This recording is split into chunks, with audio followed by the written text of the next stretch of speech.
Suella Braverman was here for 2 hours this afternoon. She had a 45-minute question and answer session with staff inside. Her team tell me that was well received. She didn't have any interaction with asylum seekers or people going through the processing here. It is the first time she's visited Manston, and she plainly had decided it was time she saw the place for herself.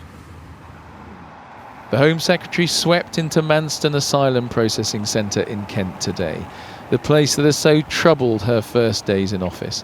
Behind the closed gates, she met the staff who must now look after about 3,500 asylum seekers crowded into the site.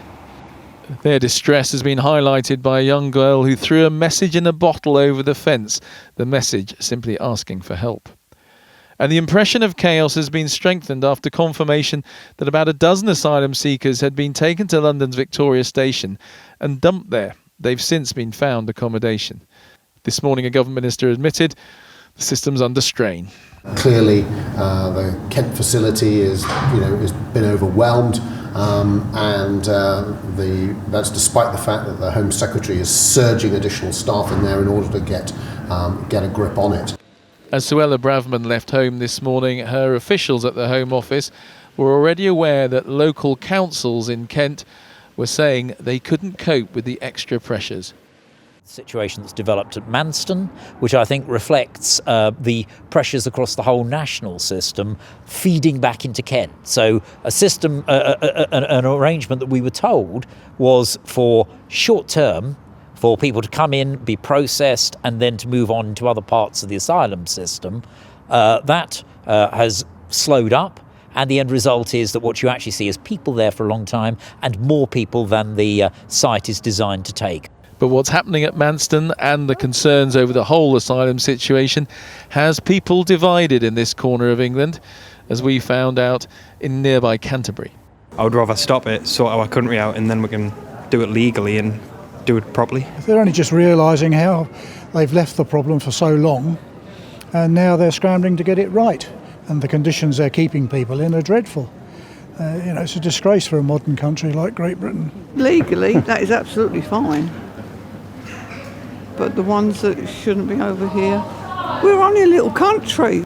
We've not got enough doctors, schools as it is, and that's where the money should be going rather on the people coming in. The government says it wants an asylum system that is compassionate, but it must also demonstrate that it has one that is not chaotic.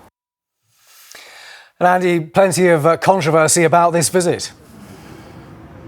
Yes, I should just say also, Simon, with regard to those people who were left at Victoria Station, the Home Office is insisting that those people had said there were going to be family members or people they knew who were going to meet them there. So they're insisting that they were not sort of just dumped there. With regard to the visit today, the Home Secretary went up in a military helicopter, a Chinook.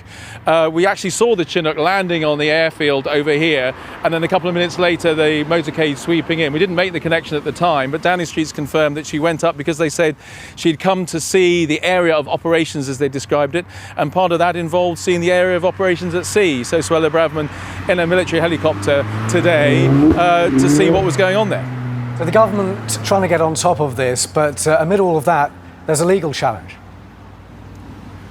Yes, we know of at least one case where a charity is making the initial steps of a legal challenge with regard to somebody who was detained here in Manston, and the immigration minister has talked about a possibility of a judicial review. The problem for the government is if they are found to have broken the law over this, either in the length of time people are detained or the conditions under which they're detained here, then those people could have a right to sue, and that could end up as a hefty legal bill for the taxpayer.